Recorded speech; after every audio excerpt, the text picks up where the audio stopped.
Broadcasting from Orchard Park, New York, in Boca Raton, Florida, it's the Freight 360 podcast. From freight broker sales tips to sports talk, this podcast is all about helping you grow as a freight broker. We're your hosts, Nate Cross and Benjamin Kowalski. Let's talk freight. Welcome back. This is episode 278 of the Freight 360 podcast.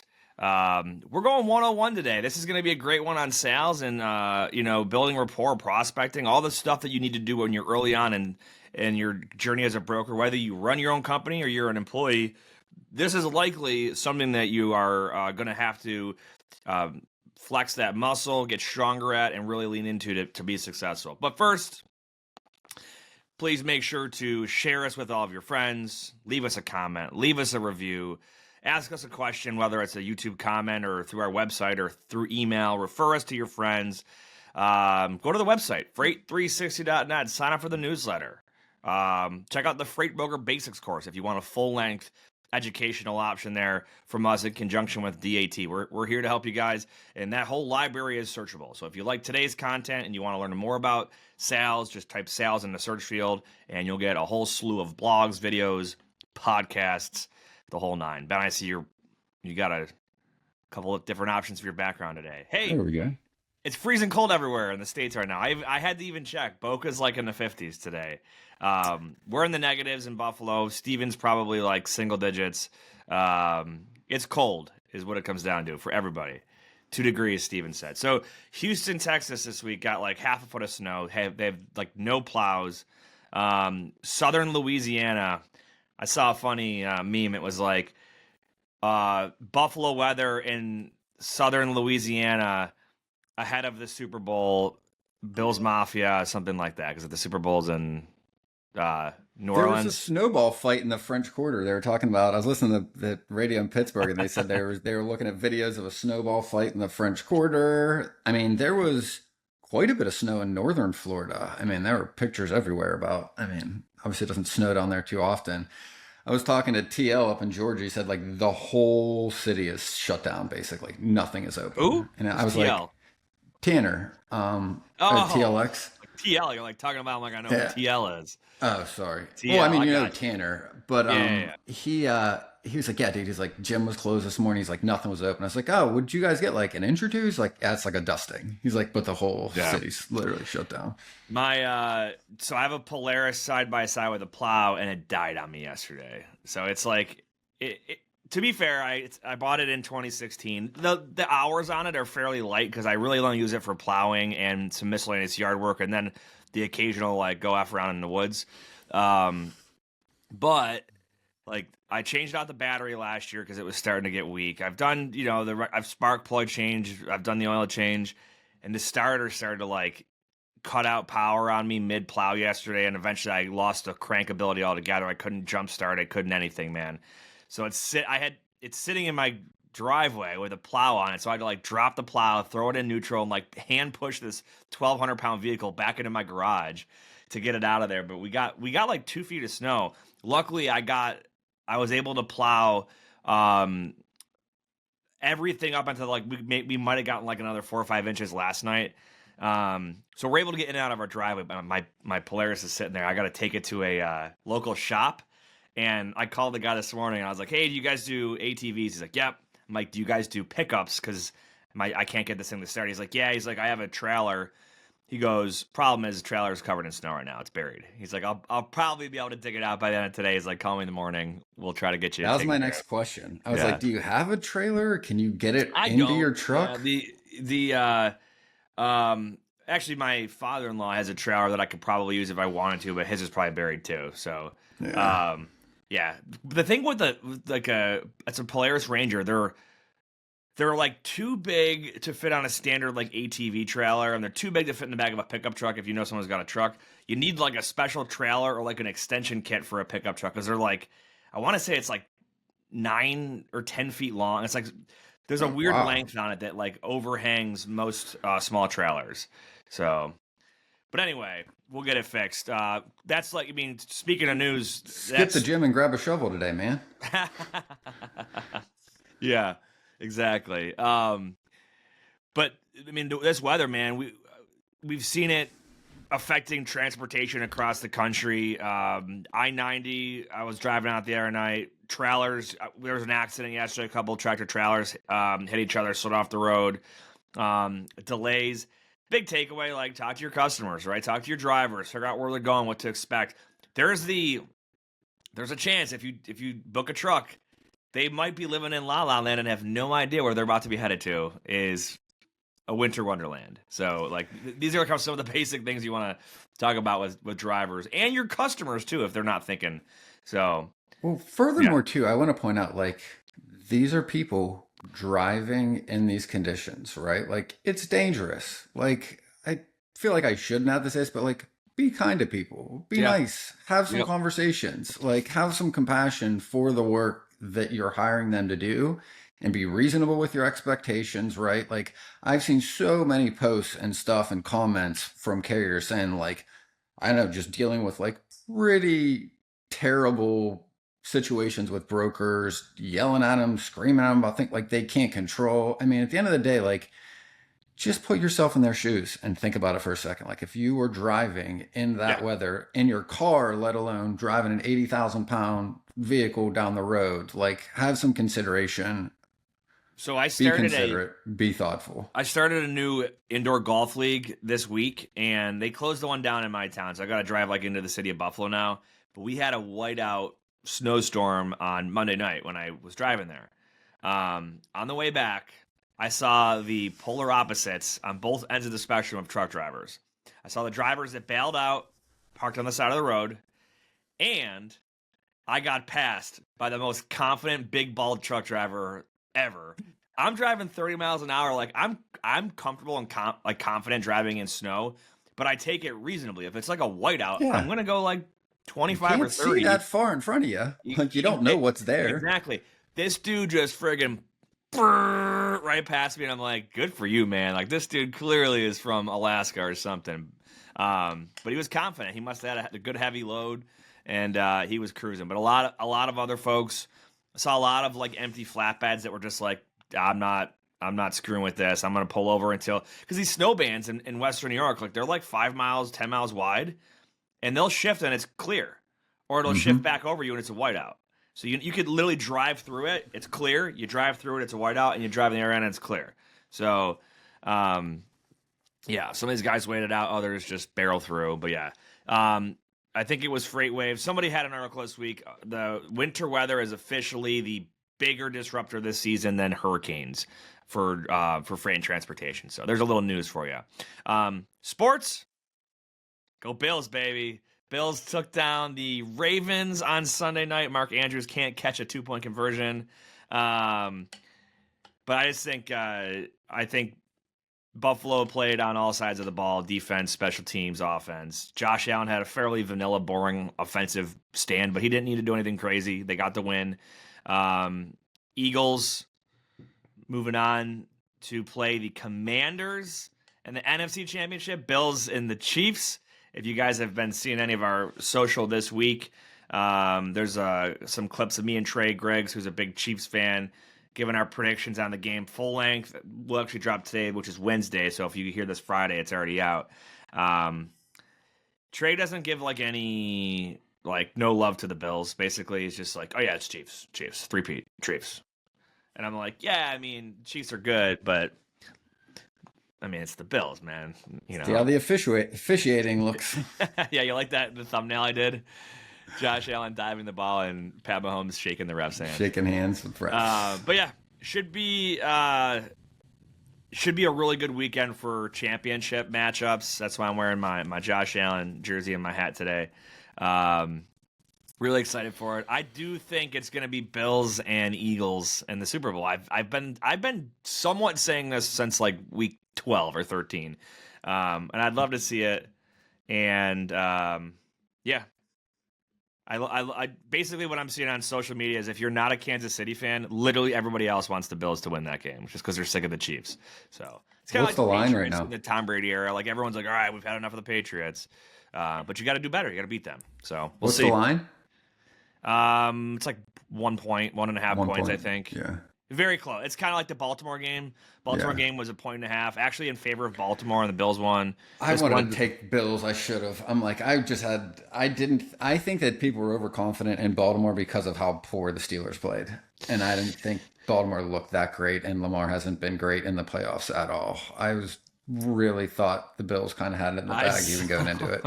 That's the thing I saw yesterday was like death, taxes, and the Ravens losing playoff games or something like that. Yeah. Okay, so the official lines for Buffalo, Kansas City. It's at 2 points now. So you've got Kansas City. It opened at a spread of 1. Now it's at 2. That's probably based on people putting money on Buffalo. Yeah, no, it'd be on Kansas. They want to City. get the money on even side, so they wouldn't have gave them an extra point. No, they're enticing you to bet on Buffalo now by making it like a plus payout. It's still very, very close. Yeah. I think you're going to see a big shootout game. The ESPN analytics predictor has a 55% chance for Buffalo to win, roughly. We'll see. We'll see. All right. Anything else in sports? I hope they have a nice discussion about the Super Bowl next week. We'll see, though. All right. Well, Ben, I'm going to let you kind of lead things off here today. We wanted to go throwback 101 style on freight sales. A lot of our stuff is fairly like particular on episodes or very specific with an interview. So take it away here, man, and I'll fill in. But we're going to talk some just 101 level sales for brokerage. I mean, I've just been doing more of this recently with some like larger teams and individuals on like coaching on sales and getting folks into it. And I mean, the context is, the past 3 years, sales from our industry has really been, you've kind of had to focus on price to some degree. And I would say more so than usual because the market's been flat for 3 years. There's been enough carriers to pick up all the loads. So, I mean, most shippers haven't really had much of an issue with on-time percentage, right? And it always swings between those two things.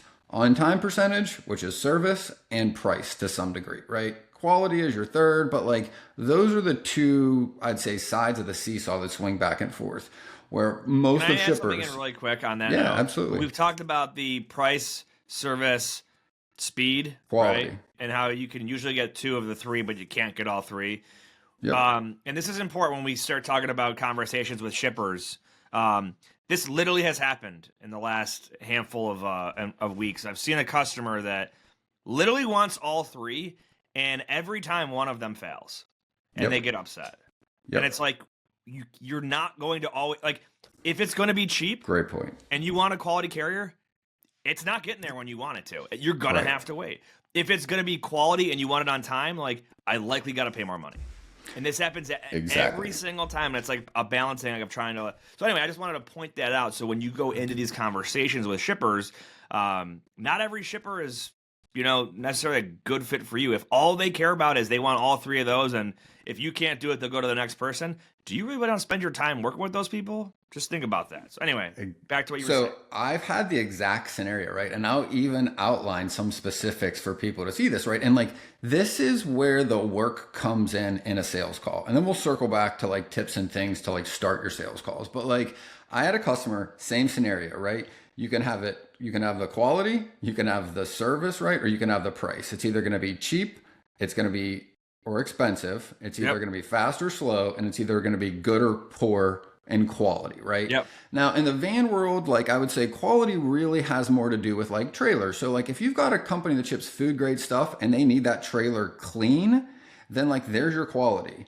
And price is the obvious one. And then service is, did they show up on time for the appointment? Did they get there with enough time to load when they're supposed to and get to where they're supposed to when they're supposed to? Service also, in my opinion, comes down to the driver experience. Like if you have a driver that's like mouthing off at the pickup or the delivery because they, they're complaining about appointment time, like whatever, right? Driver disputes. Agreed. That's all part of the quality. That's addition quality. To the cleanliness of the trailer, right? And they could be defined as any of these things, I think, subjectively. But like the way I look at it too, for like the listeners, is like quality comes down to that, right? Is like it's the trailer. If your customer has specifics around the equipment, very specifically, like that's the quality of the equipment.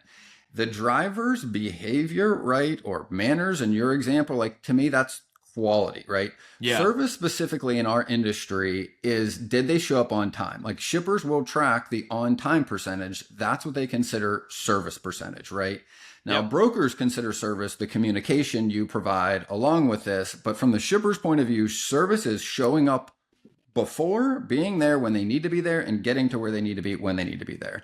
Now, service can be affected by the quality of the equipment as well, right? Like if you're paying less money, that carrier doesn't have as much money to spend more on maintenance to get ahead of things. So there's a more likelihood that service will fall with the quality of carrier, and that's in relation to price, right? The more money you have in a load, the easier it is to get a carrier that's got good maintenance equipment, a good experienced driver, and has enough time in between their last delivery and their next pickup to get there.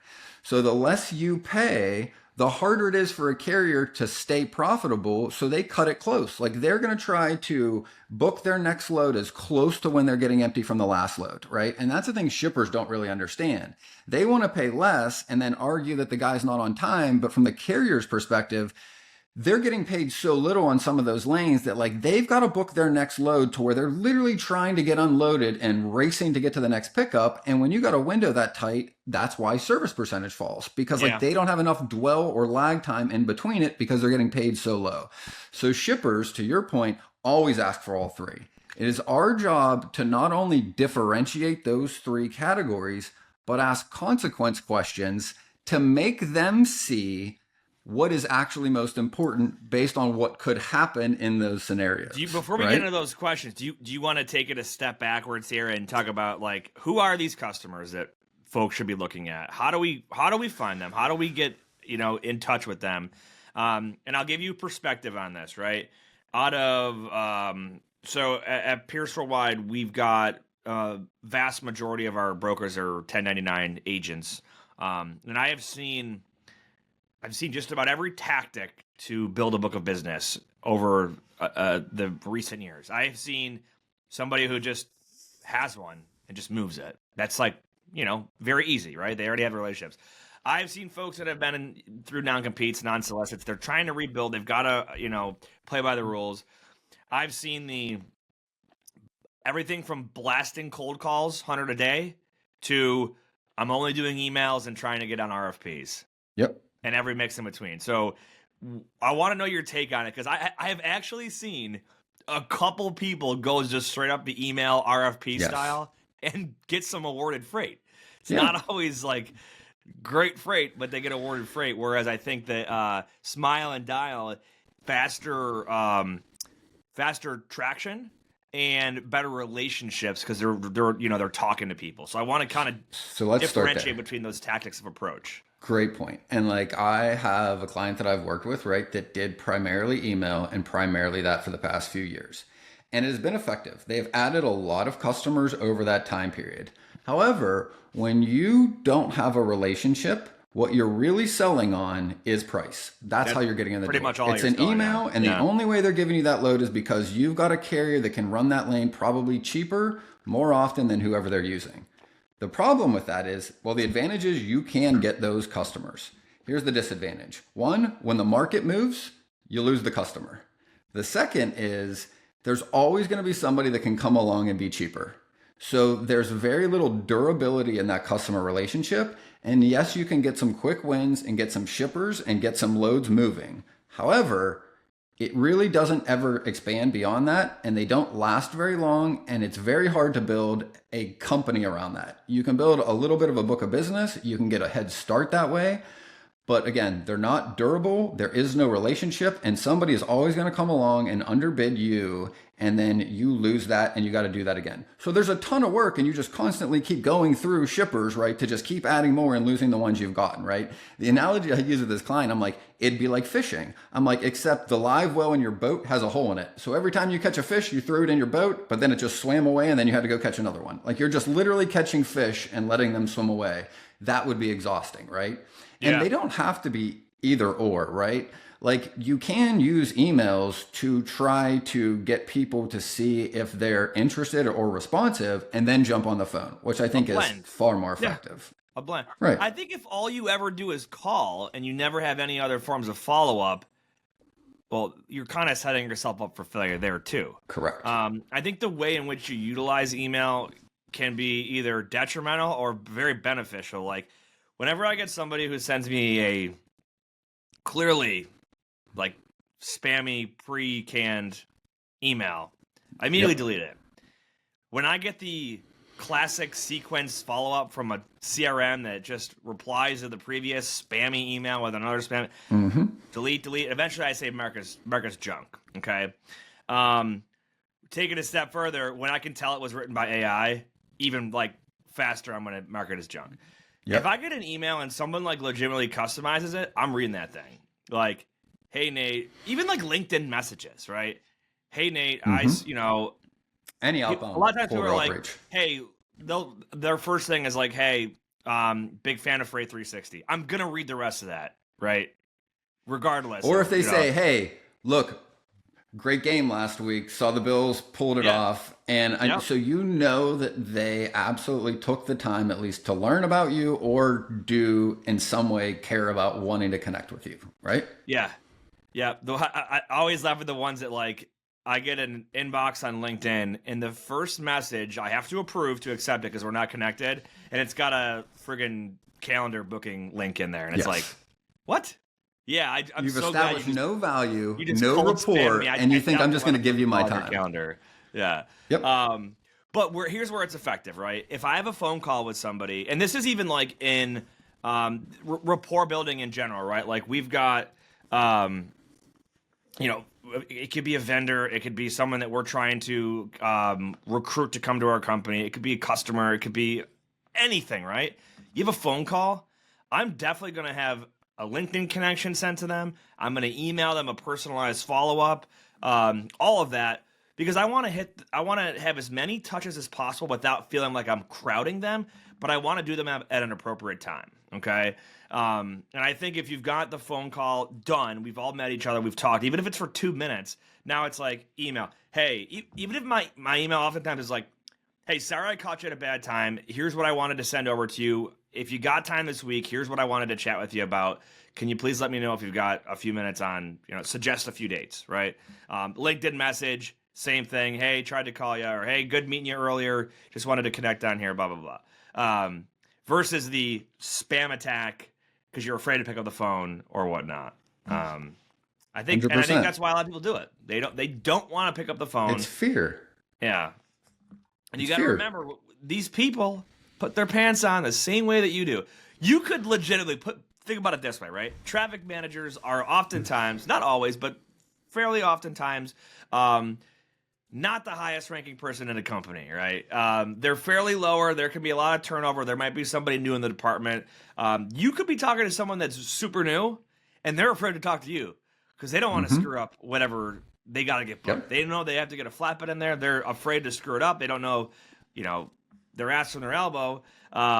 Just put it all in perspective. You're calling because you have a solution, and you want to know if that solution is the right solution for them. That's all it is. And if the answer is no or not right now, fine. We'll check in at another time. Move on to the next one. There's hundreds of thousands of shippers out there. So have that mindset of abundance, and you'll be way better off than being afraid for that. Well, that's where I wanted to start, right? Like, let's talk about cold calling, right? Like, we could do a whole episode on emails and different strategies, but to be honest, like, I think you covered most of what I would want to cover. We could do some later deeper dive, but like, let's just talk about cold calls, right? And the first thing is, our business is based on trust, right? Like if you really want to grow and have a career in this industry, you need relationships with your customers. You cannot just live on price. You need to be able to provide value, and you can't even get to those parts of the conversation to understand where those things are that we talked about in the beginning of the episode of getting a conversation around, service versus price versus quality, unless they trust you, right? Like you can't have any type of depth of conversation until there is some connection, right? Like we talk like getting them to know you, to like you or trust you, right? And the interesting thing is like this book is one I've been reading. I was going to send this to you. It's called the Ellipsis Manual. This guy's called Chase Hughes, the author of this. And what he says, and I've been able to verify this, is that he developed a lot of this training for like interrogation and stuff in law enforcement with the CIA and the FBI. And it's I mean, it's literally the analysis and engineering of human behavior, like how you do these high level things that people think are possible in sales. But the thing I want to point out is before you get into any of that, the thing the beginning of the book says is one of the things that really strikes me is that, like, you can't use any advanced anything related to behavior engineering or sales or like it's NLP, neuro linguistic programming. Any of this stuff you see videos on and content on, all of that has to start in one place. In freight, time is money, and efficiency is key. That's where Levity comes in. Imagine automating your email operations to do more with less effort. Levity connects directly to your inboxes, extracting vital information from emails and attachments in real time. It seamlessly integrates with your TMS, empowering you to quote faster, build loads more efficiently, and book more freight in less time. Whether it's incoming emails from shippers or carriers, Levity's got you covered. It understands any language, any format, and even interprets non-standard formatting. Visit levity.ai today to sign up and get started. Tired of struggling to find accurate rates and the right carriers for your freight? With DAT1, you can access more than 500 million posted loads and trucks every year. That's 3 times more capacity than any other load board. Plus, their integrated freight management system makes it easy to cover loads 24/7. They have the most trusted network of carriers, brokers, and shippers in the country. You'll get real-time rates on every lane so you know exactly how much a shipment will cost before you commit to it. Plus, you get instant access to top bids from qualified carriers around the country. Get 10% off your first year of DAT1 when you visit the link in the show notes. The thing that precedes any type of like sales psychology or any of the stuff you see on whether it's a TikTok video or a YouTube video on this is you have to be in a place where you are calm and honestly genuine, vulnerable in yourself for any of it to work. That's how human beings connect with anybody, right? The analogy I was using with somebody this week is I'm like, okay, think about the first time you asked a girl at a dance to dance with you. Think back when you're like at a middle school dance and you're 12 or whatever years old, whenever that is, right? Like you're super nervous, you're probably sweating, you said a bunch of dumb stuff, you walked away, your face was super red, you're embarrassed, and maybe they said no, maybe they said yes, but like it wasn't comfortable, it was terrifying, and you felt horrible after, right? Now, you do it a couple more times over years, and then you get a little more comfortable with it, and then it starts to work. And you think that, like, oh, I'm doing something different. It's really your state that is the thing that is most important that changes. That's just confidence through repetition. Yeah, I think That's it's why just we you say feel the if you sales feel calls. comfortable. Even like I won't even use the word confident. I'll scale back because it'll start with just being comfortable. Correct. Because I think there's a level of arrogance that some people have that is they call themselves confident, but they're just straight up arrogant, and it's like Yes. it's terrible experience if you're on the purchasing end of that relationship. But yeah, Yes. I Well, agree. Confidence. ironically, that's their ego protecting themselves from the fear. So they come across overconfident, which is disingenuine, and it feels uncomfortable and you want to move away from them, right? There you go. So, Yep. like, the thing I think, and like, this is the analogy I use for them is I'm like, think like you're literally interacting with like a puppy or a baby or a toddler. Like, if you acted that way, whether it's a dog or a little child, like they're going to physically move away from you, right? Because you feel this anxious energy, it Yeah. pushes them away. You have to start before you even make your first call. I feel like take a couple deep breaths. And the other thing is like you got to lower the expectations. And I know that's hard because you likely have a manager telling you got to go get a new customer today. You need more loads today. So you go into this call with so much pressure on yourself that you build up your anxiety, your heart rate goes up, and you sound anxious, and it makes people not want to talk to you. Like that is step one. And the Yep. thing I still do to this day is like take a deep breath or two. And I just remind myself, like, I am making sales calls not to sell anything. I'm making these calls to just meet some people. I'm trying to just make some friends. Just like if you were going to a party with a friend and you don't know anybody, the more relaxed and comfortable you are with yourself, the more people are going to connect with you and just talk to you. That is the objective to start. And most people just miss that so much that they make the job harder than it needs to be in the first place, I think. I agree. I think, and we have so much other content on this, but the whole, if you go into a call and your goal is not to walk away making money, but like you said, to make friends or really just Make a connection. make a connection, you got to go into it with like a backup or I guess a supporting goal of like, let's lower the amount of stress or pressure on this call as soon as we can, right? Yes. So I think oftentimes people ask, like, well, how do I open a call? Right. And Yep. I think there's, it depends. I think if you're going into it blind and you don't know anything about that other person, you're kind of taking a shot in the dark. And I think everyone just kind of has their own personal style. But what I have found is if I'm following up with somebody and I know who they are and what their style is, I open the call depending on who that person is, right? But if you're going into it totally cold and totally blind, don't sound I don't do that robotic. ever. I don't think you ever should do that, by the way. Like, I don't ever Never do make what? I never make a I'm sales saying call. if you've never spoken to Right. them, you might know something about that. No, but that's my point. I think the next step is if you can get yourself right, slow down, right? And the analogy this guy uses is he's like, picture yourself in underwater, like you move slower. That is the feeling you want is like the slow, calm movement because it'll translate into your voice. But the second thing is like, okay, like let's transition to like how you open this, right? Is every time I'm making a sales call, I already think about and plan what is in it for them and why should they care. And that is never about me. It is what should be or might be or could be the most likely thing that is important to them. So whoever I'm calling, I'm going to group prospects in a way that I have something that I feel like is valuable to call them about. So if it's a bunch of produce companies that ship watermelon, I might be reaching out and saying, hey, look, know the season's picking up soon.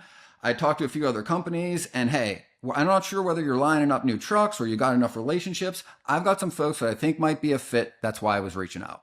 I can use the same one in every single call in that group of prospects. And as I learn something from each prospect, it might change a little bit. Like the first guy I might talk to be like, hey man, I'm pretty good, but I've been having a heck of a time getting trucks into the Midwest. If you got anybody, let me know. Now in my rest of my calls, I'm going to be like, hey, I've got some guys heading into the Midwest. I know some other folks I've talked to in your space have run into some issues. I don't know if that's helpful, but that's why I was giving you a call. I'm immediately getting to what's in it for them so they don't tune out, throw their guard up, and stop paying attention even if I am talking. I want to break down for the one-on-one sake here the first mock call you did there. And I think it was extremely effective because it was so straight to the point and low pressure, right? Yep. I know pumpkin season's coming up. That's your reason for calling, right?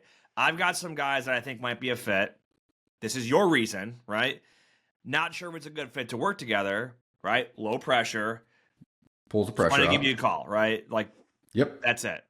Straight to the point. And then obviously in your subsequent calls, you take the feedback from this phone call and you roll it into the, to the next one. The next one, right? And it doesn't matter which industry you're calling. If you group your leads in a way that they at least have one commonality, and that one commonality is the reason you're calling, you can use it over and over again, right? Like, and you can pick any industry and you can do this in anything that anybody ships. You just want to take the whole group. And that's what I found, like when you try to research every company, it's really inefficient to make sales calls because you got to make a lot of them. If I got to research 80 companies a day, I will never be able to get calls out if I got to research every company. However, if I research the steel industry and there's tariffs on the horizon, I can group a bunch of steel companies together, use the same opening with every one of them. If I'm calling freight forwarders and the ports might be closing in 2 weeks, that's my reason to call every single one of them. I'm looking for one commonality to apply to a group, then I can do research once and apply it to 100 or 200 leads and then keep rolling through those things. I want to give another relevant example for literally right now. Think of winter weather, right? It doesn't have to be a commodity or it doesn't have to be a specific upcoming thing, like you mentioned with a tariff. When snowstorms come through an area, like we mentioned earlier in the show, it disrupts a lot of the outbound during that storm, the outbound transportation during that storm. You get trucks that may be delayed because they got stuck or they had to park on the side of the road. When a storm clears through, it has a similar impact or result of like a hurricane, right? Where you pretty much have a standstill and then a big surge for probably a day or two after that storm clears to get everything back to normal, right? And those could be great examples of ways for you to get spot freight access, right? And hey, I got a lot of guys that were trying to get back into Buffalo. Do you guys have anything that you've got going outbound? These guys will be available in the next 2 days, right? Something and I'm literally spitballing this right now, but that's a way that you could get some cherry picking, some low hanging fruit spot freight, Yep. right? And then boom, if you've shown yourself, or even if they say no, the next time you call, hey, remember me? I'm the guy that called you last week when X, Y, and Z. So there's always a valid reason other than, hey, I've got trucks in the area. I'll give you another one. That is at the root of like every sales call or every pitch, I guess. I'll give you another way to do this within groups or like a geographical region outside of a shipping commodity where you can not only use this tactic, but a tactic that is higher level. Higher level tactic it's called eliciting information. And it's where I don't ask you a question, but I say something that almost will make you give me information without me asking you, right? So the analogy they use in this book, right, and this is pretty interesting. If I wanted to know how much money you make, say you're a manager at Target, right?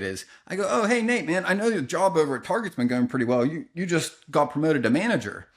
I heard say I think you're making $30 an hour, just for an example, right? I go, man, I think I read it in an article the other day. You guys are making something like what, like $55 an hour? You were almost immediately going to be like, no, man, like we're not making $50 an hour. Like, dude, I only make $35 an hour. In fact, my raise was only like $8 an hour from when I was assistant manager. When you say things in a way that will make them respond without you asking them, because if I asked you how much money you make, like that is rude. That's going to make you pull away. Same thing works in pricing and shipping. And here's how I've used this. So like, one, I can see lanes and like gen logs. So like I can look at companies and know they ship a lane. And then I will look at that and look at a heat map. So yesterday I looked at like Michigan to Georgia. There were some van loads paying like $6 a mile in the middle of the afternoon. There were a lot of loads going for like the high $3 a mile. So like in this market, like that is a super high rate. So we would call shippers in Michigan and be like, hey, lead in the same way. Like, hey, look, I'm pretty sure you guys were moving some stuff to Georgia. Talked to a couple of our drivers that had moved from in the past. Not sure if you guys are still moving that lane, but that was the reason I called. They're going to come out with, oh yeah, we still move that a little bit. Or they might be like, hey, haven't moved that recently. They say like, oh no, we're still moving that lane. Have you fallen victim to double brokering, cargo theft, or identity theft? Quickscope stands out as the only load-level fraud protection tool available today. Unlike any other solution on the market, Quickscope is deployed post-agreement between shippers or brokers and carriers. Shippers can rest assured that their cargo remains secure. Brokers can confidently confirm the identity of the individuals on site for pickup, and carriers can trust that they'll receive timely payment. Start your free trial with Quickscope today by visiting them online at quickscope.com. That's QUIKSKOPE.com. Blue Book Services is the resource you need if you're transporting fresh produce or lumber. Their online databases contain thousands of companies throughout the produce and lumber industry supply chains. You can easily search their databases to generate new sales leads. Blue Book's credit ratings help you avoid companies with high credit risk, and their team can help resolve disputed loads. To learn more, go to producebluebook.com or lumberbluebook.com and click join today. I'm going to go with like, hey, you know what I've seen recently? I was talking to some other folks, like there's some lanes going for like $6 a mile over there. You guys got to be paying quite a bit to head down there. I had 3 people go, we're not. I'm only paying like $2 a mile still out of there, right? You can hear in their voice, right, the pushback and wanting to defend, and you can almost read into the fact that like that's not really true. But like it gives you so much information that from there I'm like, well, oh, hey, just out of curiosity, how often are you guys shipping down there? Oh, we're still shipping down there every week. Oh, well, like I said, like I got some guys that are heading up that way that I know need to get back to Georgia at the end of the week. So if you guys got some stuff like shipping out on Tuesdays specifically, I'm pretty sure I'd get you a decent rate just because I know these guys got to get back home and they're looking for some regular freight coming out of that area. Then the conversation just opened wide up, right? He didn't necessarily have to tell me yes. I didn't have to negotiate a lane, but I learned that guy not only is for sure still shipping it, I know he's not paying that, or maybe he is a little bit here or there, but it's a matter of time before he's going to have a problem. I created value without having to sell myself on I can do this better, I can do this cheaper. I'm now having a conversation where he realizes that not only do I know the market, I didn't have to tell him I've been doing this many years and I can do all these things just by Full truckload, explaining. LTL, intermodal, hazmat, Right. oversized, white Hey, glove, I kissing know what's babies. going in the market without telling him I know what's going in the market. Just by referencing some things that I've seen is opening that conversation because now they're realizing like I'm not calling to ask for a load. I'm not trying to sell them anything. I'm trying to provide value for a valuable reason and something that makes sense in a way that like opens that conversation up to talk more. Now we're talking about operations. Hey, what are some of the other lanes you guys move? How's your year coming along? That whole conversation might now go 10, 15 minutes just by using those two or three things that you can pull literally from data, right? Look at a heat map. Look at where the market's tight. Look at where it's loose. If it's going from a lane's going from a loose market to a tight market, you can be sure that if they aren't having a problem, their rates are starting to go up. Their other brokers and carriers are starting to take other loads in the spot market and they're starting to see service issues. You don't need to ask, hey, do you have any lanes where they're not picking up on time? Hey, do you have any loads that aren't moving? That makes them feel like they're not doing their job well. When you specifically ask if you're having a problem, their job is to make sure their freight moves seamlessly and has good on time percentage. So if you ask them if it's not going well, you're basically going, hey, so where in your job are you doing poorly lately? Is it here? Or are you doing really poorly over here? Where aren't you doing well at your job so I can do it better for you? That's the context when you just directly ask about their problems. So you want to reference these things that you know are likely to happen just by looking at the data. They're going to be far more likely to actually open up and have a conversation with you. Yeah, no, that's a good point. It's been a good discussion here.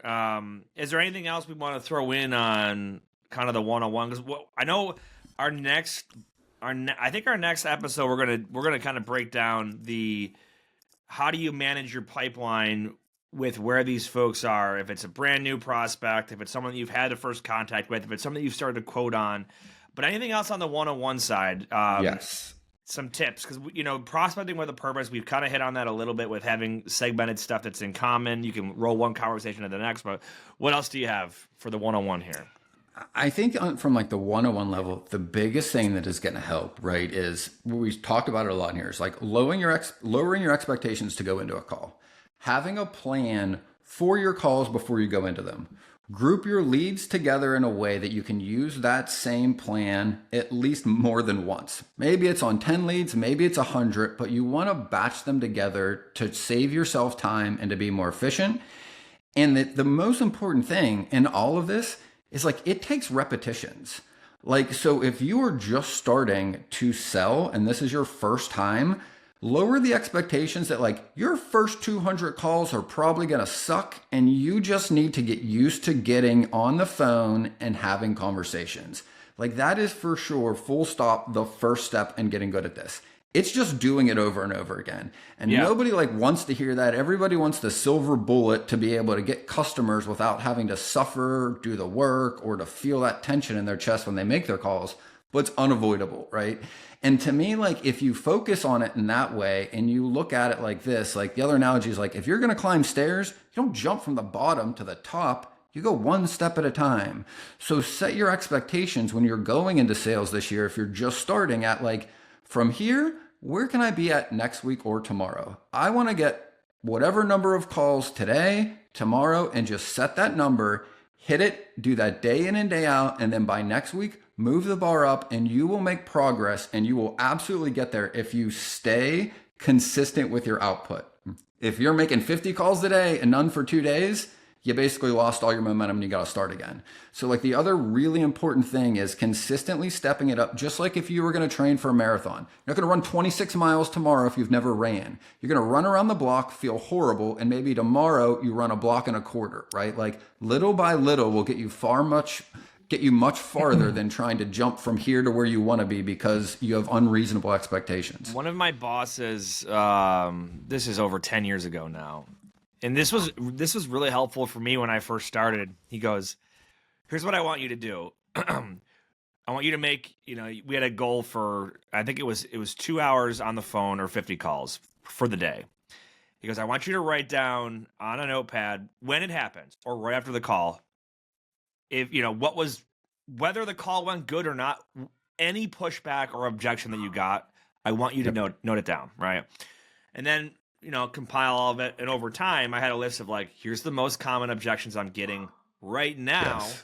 Are they a objection that you always get, or is it specific to the time of year or a current event that's going on right now, etc., right?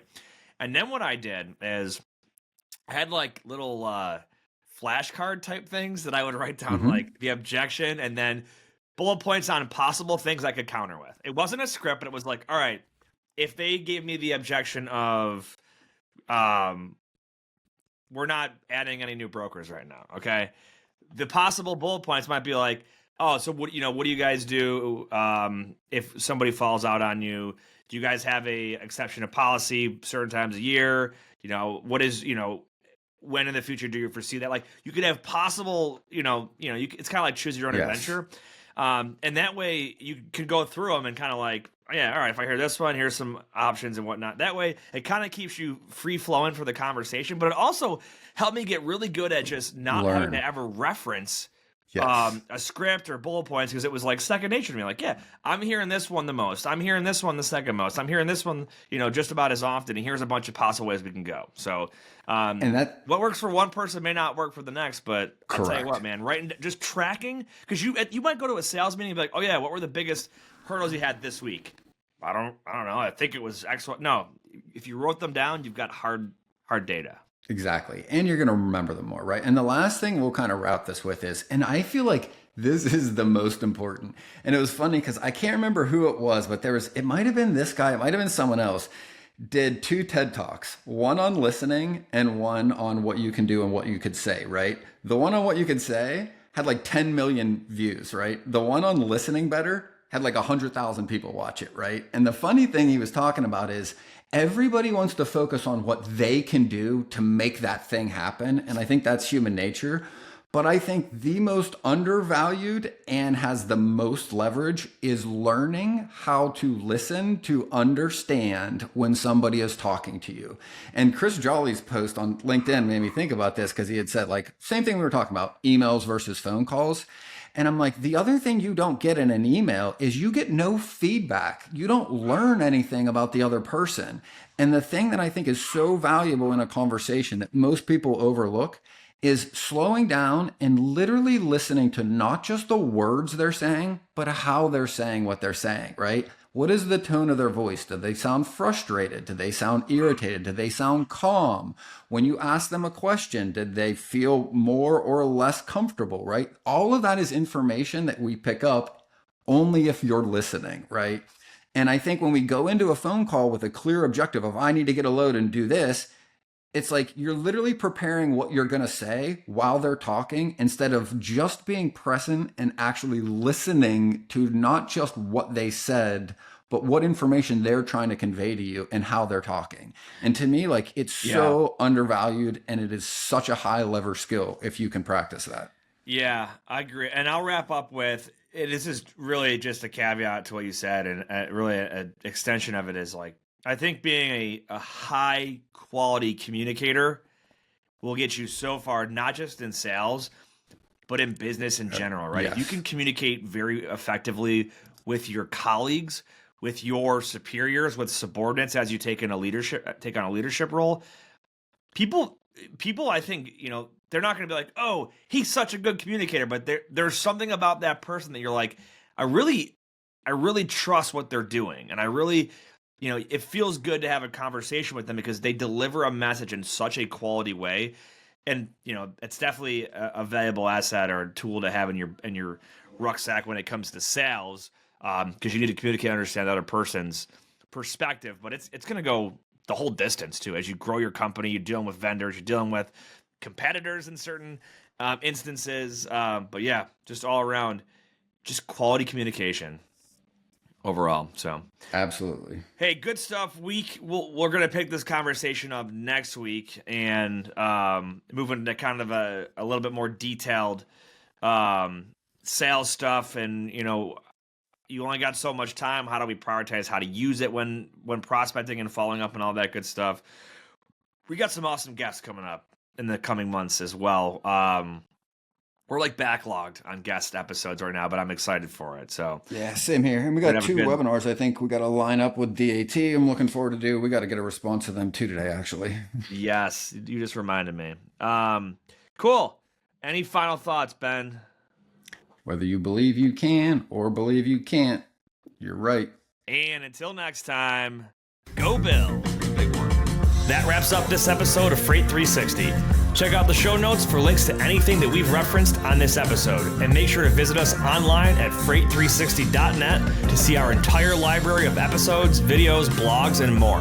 And make sure to check us out on Facebook and subscribe to our YouTube channel for daily and weekly tips and content. And if you'd like your question answered on the show, fill out the Contact Us form on our site, and we'll see you next week.